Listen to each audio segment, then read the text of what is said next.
2013 avec le très beau Norte, la fin de l'histoire. Donc nous sommes très heureux de l'accueillir à nouveau. Je vais les appeler, ils vont venir s'asseoir. Muchísimas gracias. Muito obrigado a todos. Muito obrigado. Obrigado lá.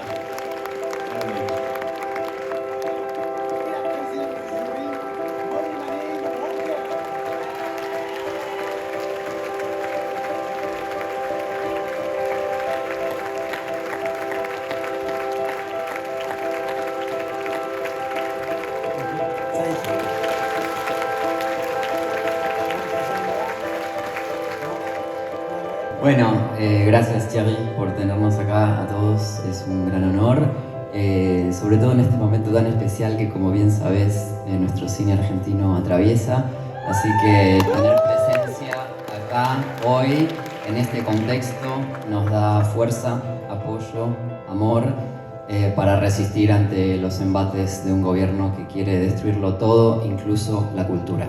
Así que viva el cine, viva Cannes y viva el amor, la amistad y los encuentros tan hermosos como este. Merci beaucoup, gracias.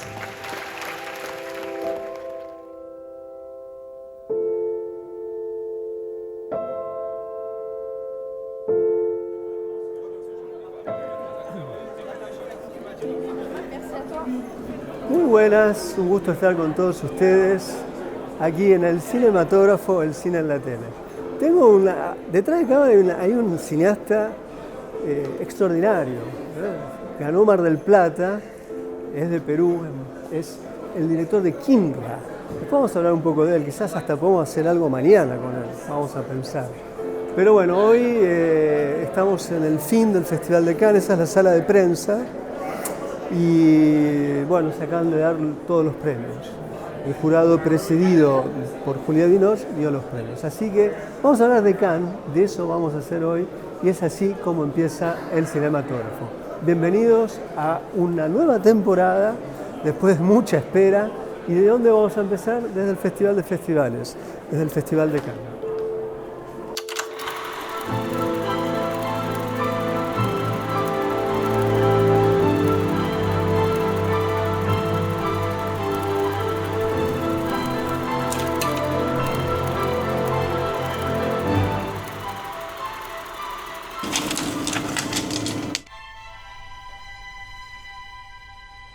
Esto es un viejo, esto generalmente está lleno de carteles acá, de las distintas ediciones, está en la 75.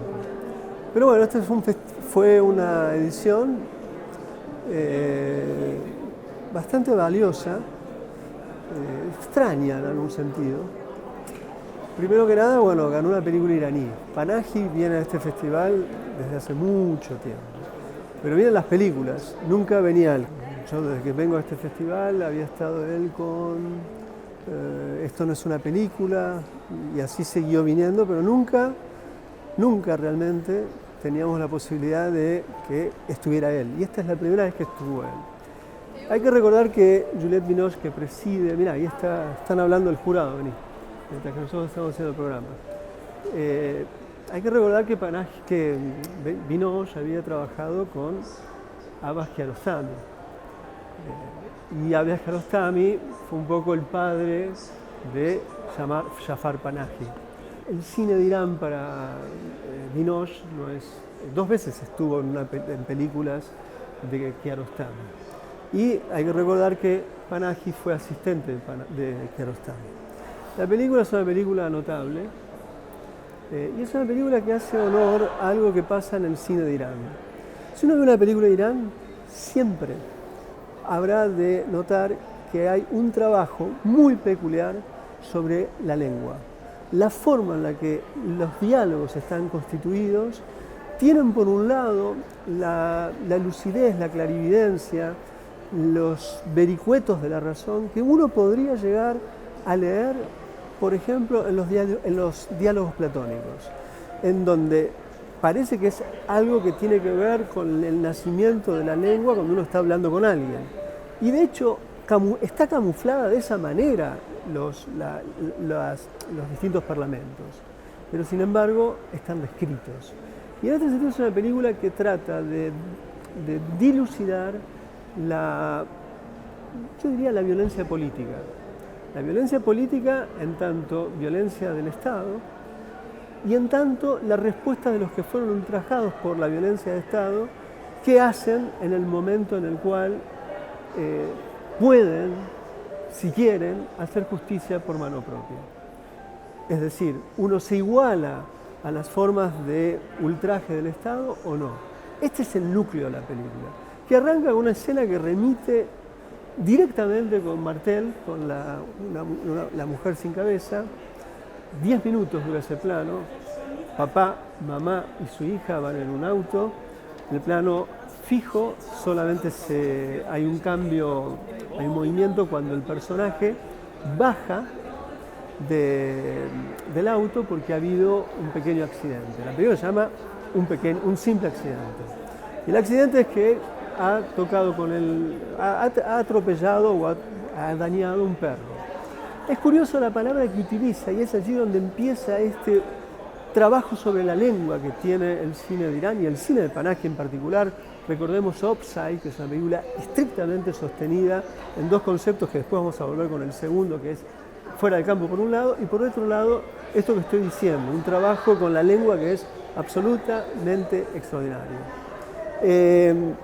Sobre esto, la película lo que va a hacer es, después de esos 10 minutos, la niña dice: papá, mataste al perro. Y la madre la corrige, y le dice: no, fue un accidente. Esta corrección es absolutamente clave. ¿Por qué? Porque lo que va inmediatamente a venir después es uno de los torturados reconoce con el sonido de la voz, ni más ni menos, quien lo había torturado en el pasado. Por consiguiente, decide hacer algo al respecto, literalmente lo rapta, y decide incluso algo más, enterrarlo vivo.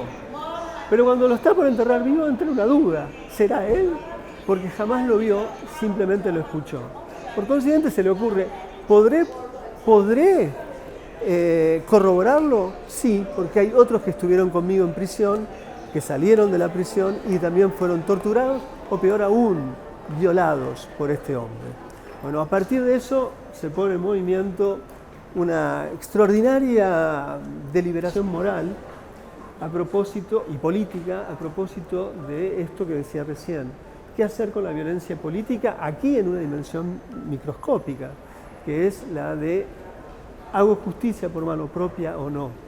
¿Me vengo o no me vengo? Es una película contra la venganza, esto ya adelantaría en parte el resultado, pero lo que es inimaginable es la forma en la que se trabaja. Hay una escena que es clave en la película, en las penumbras, absolutamente en las penumbras. Panahi trabaja sobre un sonido en particular que está relacionado con la forma de caminar del asesino, y lo que sucede con esa escena no lo voy a decir mucho, pero sí voy a dejar algo en claro.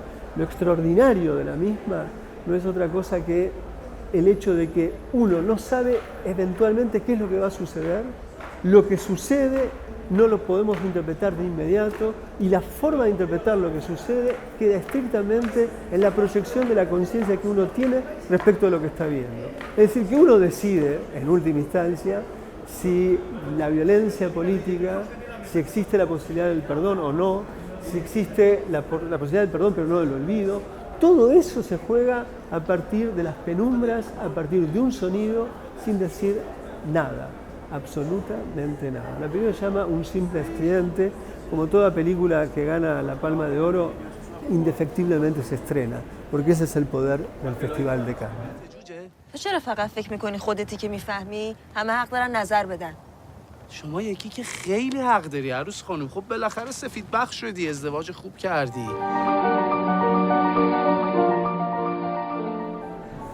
Juliette, ¿te recuerdas cuando éramos pareja? Ya no se acuerda. Qué grande joven, Carlos. Recuerdo que Raigadas fuimos a la casa de él en una ocasión a hacer un programa desde el set o la locación de Post Tenebras Lux. Me gustaría nombrar para mí lo que fue la segunda película de importancia, más allá que le tocó el premio a Mejor Dirección, que es una vida muy compleja, extraordinaria, por donde se la mire, que es la... yo te miro vos. Que es la magnífica o Agente Secreto de Clever Mendoza Filho. Era el único cineasta en competencia latinoamericano. Y es una película que transcurre en 1977, que su estructura de relato remite muchísimo a la estructura de lo que se suele entender como film noir. No es porque sea un noir, de hecho no lo es, pero lo que tiene es la manera de trabajar sobre la información que da. Retiene la información, de tal modo que uno está aproximadamente una hora y no sabe a fondo qué pasa, de qué va la cosa. Por lo pronto hay un hombre, descubrimos tardíamente que es científico, que vuelve a Recife en pleno carnaval. Pero inmediatamente también entendemos que vive con un grupo de personas que no mucho después habrán de llamarse a sí mismas, entre comillas, refugiados. Es decir, que son personas que además ni siquiera utilizan sus nombres verdaderos, tienen nombres de fantasía y es una forma de resguardar la identidad. La película está dividida en 3 partes y lo que va explorando es, por un lado, la vida familiar de este hombre que viene a ver a su hijo. Su mujer murió y el hijo vive con los abuelos. Dentro de este contexto pasan muchas cosas. Dentro de una cosa delirante hay una pierna que aparece primero en un tiburón y que posteriormente es una pierna asesina, que es una dimensión de lo fantástico que aparece en el film.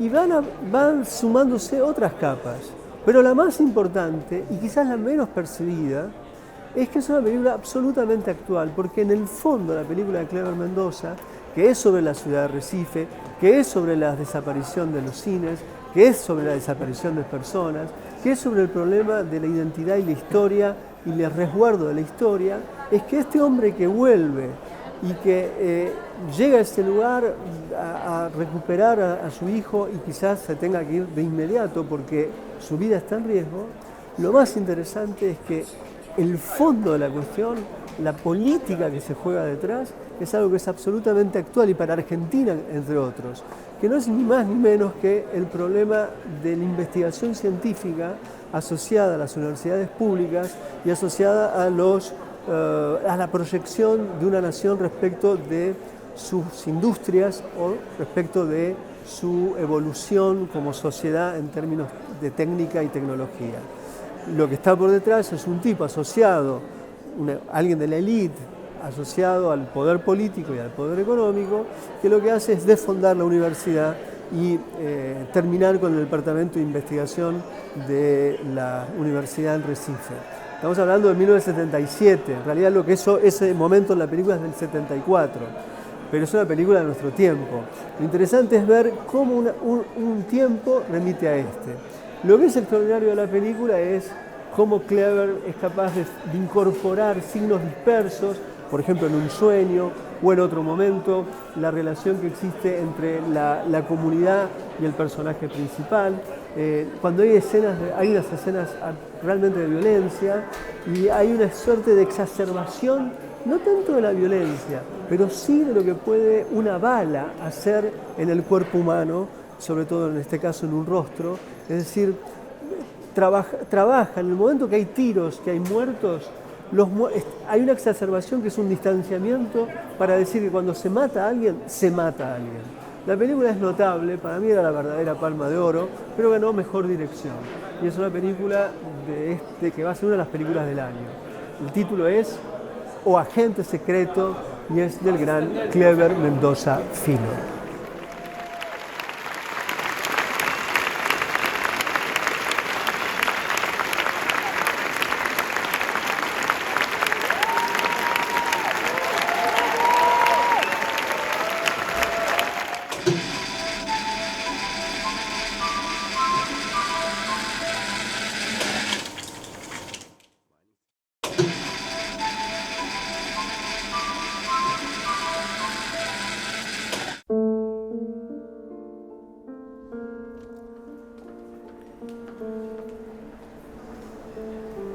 Hay una película que no ganó nada, y a mi juicio es una de las 3 grandes películas de la competencia, que es de la gran cineasta estadounidense Kelly Reichardt.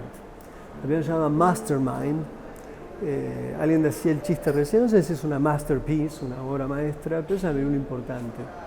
Se trata de una película que está en la década del 70. Si uno recuerda un poco las películas de Reichardt, en las películas de Reichardt siempre hay algo relacionado con los robos. Incluso en First Cow, que es para mí su obra maestra absoluta, en esa película, si uno la recuerda, la materia prima de las confituras que hacían los cocineros que empiezan a trabajar sobre su propia economía, vendiendo esto en un pueblito del inicio de los principios de los Estados Unidos, robaban la leche. No era de ellos. O sea, todas las noches iban, robaban la leche y esa era la materia prima con la que hacían las confituras. Bueno, ha habido otras películas de ellas sobre robos, pero en esta es estrictamente de robo y robo de cuadros de un museo en Massachusetts. El personaje principal está interpretado por Josh O'Connor, para mí uno de los grandes actores de este festival, porque tiene otra importante papel, una película que fue desdeñada prácticamente por toda la crítica. Yo la defiendo, tiene una primera hora buenísima. El título de esa película es La historia del sonido. Pero bueno, no vamos a hablar de esa, vamos a hablar de Mastermind, de Kelly Reichardt, que es el robo de estos cuadros. La película, por un lado, las películas de robo implica una planificación, y acá el robo es un robo no del orden de lo profesional, sino el robo como una artesanía, ¿no? Es alguien que no tiene mucha experiencia en robar, pero piensa muy bien cómo hacerlo, idea un plan que va a tener problemas. Más allá de eso, lo que resulta muy interesante de la película, realmente es lo más interesante que tiene, es la relación que establece entre el robo, la familia y un contrapunto que es la guerra de Vietnam. La familia, como tanto este muchacho, que es una persona que en algún momento ha estudiado arte y se dedica a la carpintería y a la arquitectura y está sin trabajo, no parece registrar la realidad circundante. Es decir, no parecen de entender que ha habido, como que está habiendo, un problema central en los Estados Unidos. Y eso que está como dando vueltas es el fondo, es un ruido de fondo que acompaña el relato en todo momento. Hacia el final, el tema de la guerra de Vietnam tiene una importancia total, porque a partir de una manifestación algo sucede, una manifestación pública, algo sucede con el personaje, y es el momento en donde se desnuda más que nunca la moralidad de una clase, la moralidad de un grupo de personas y el lugar donde está afianzado el personaje principal de Josh O'Connor. Para mí son las grandes películas de esta edición del Festival de Cannes. La película se llama Mastermind. La directora es Kelly Reichardt.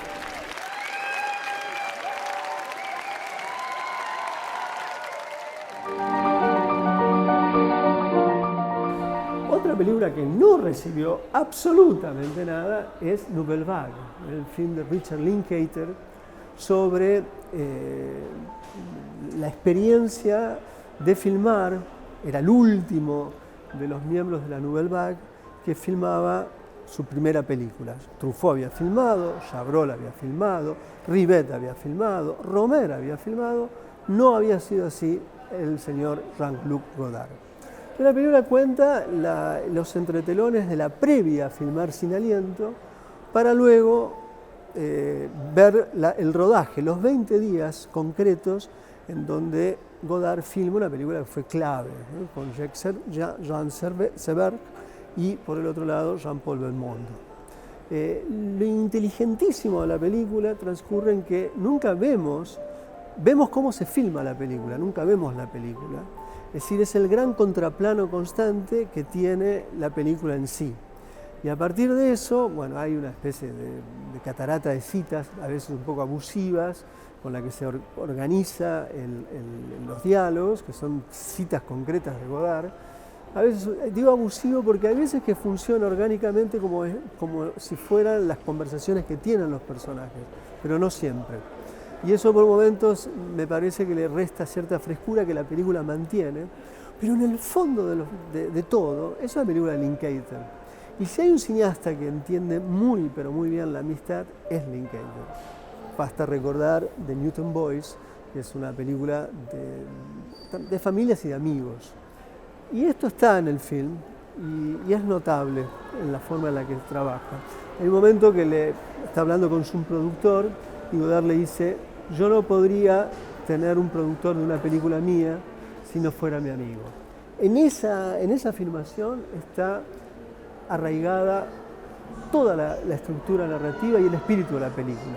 Es una película que transmite un gran placer por filmar. Y en ese placer, y acá habría que añadir algo que le hacen decir, algo que dijo Rossellini, en el inicio se lo ve a Rossellini, algo muy gracioso en el film. Todos los miembros de la Nouvelle Vague aparecen en la película, la mayor parte, los redactores de Cahiers du Cinéma, y cada vez que aparecen por primera vez, aparece el nombre, no del actor, sino de quienes son, Eric Romer,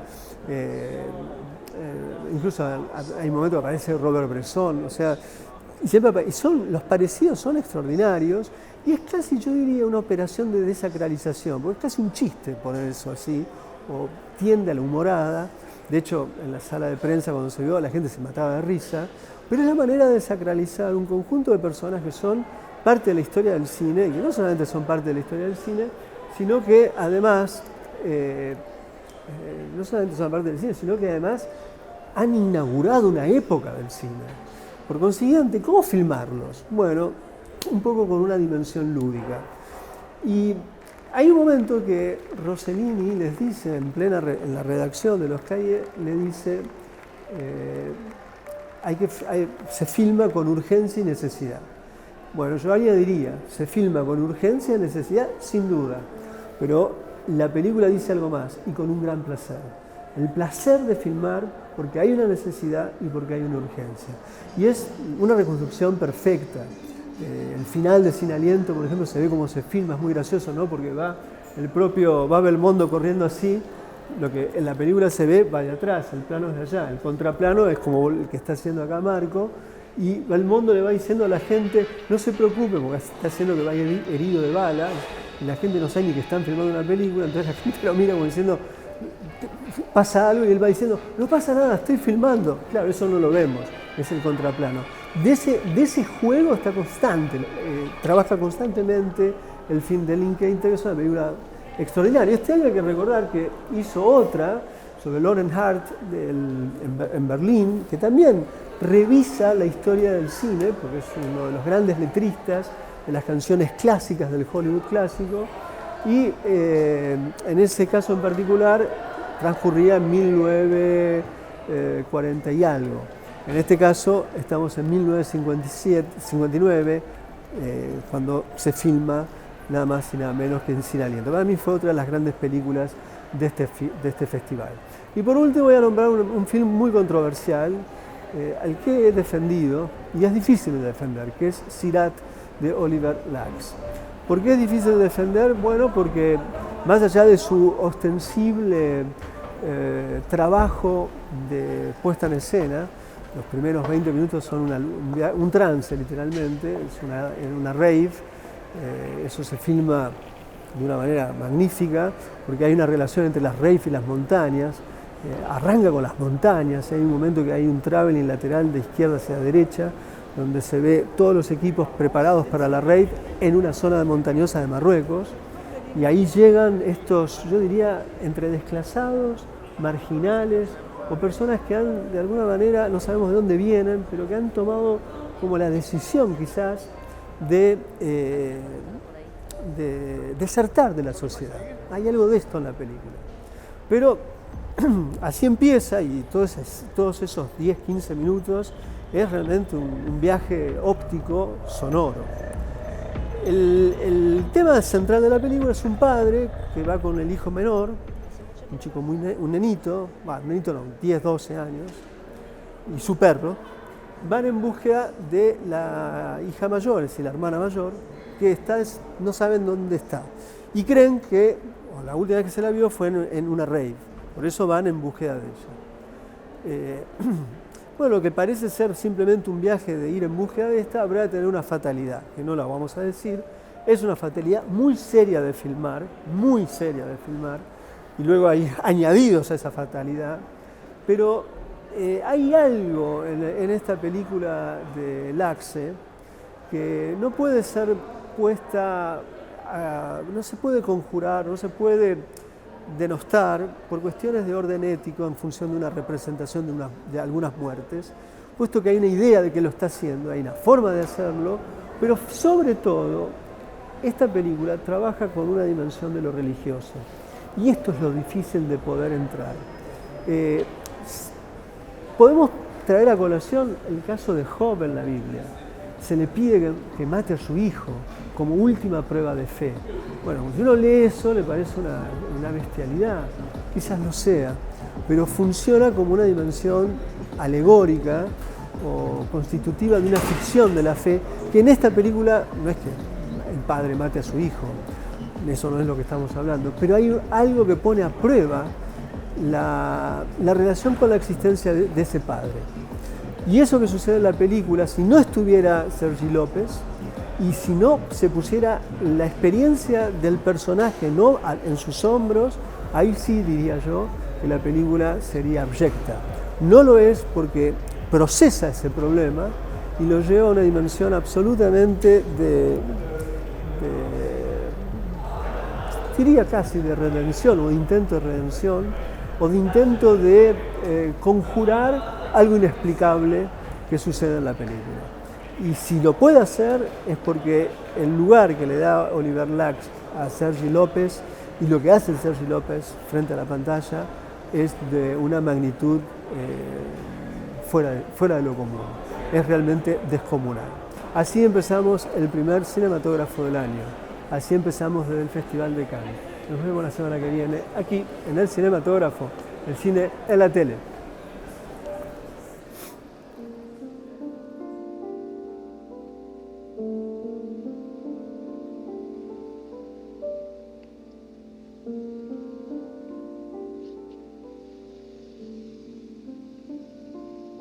C'est vraiment dégueulasse.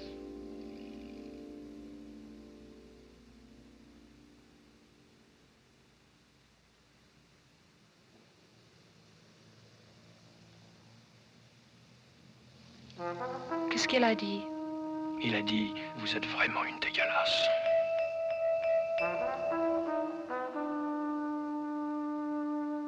Qu'est-ce que c'est dégueulasse?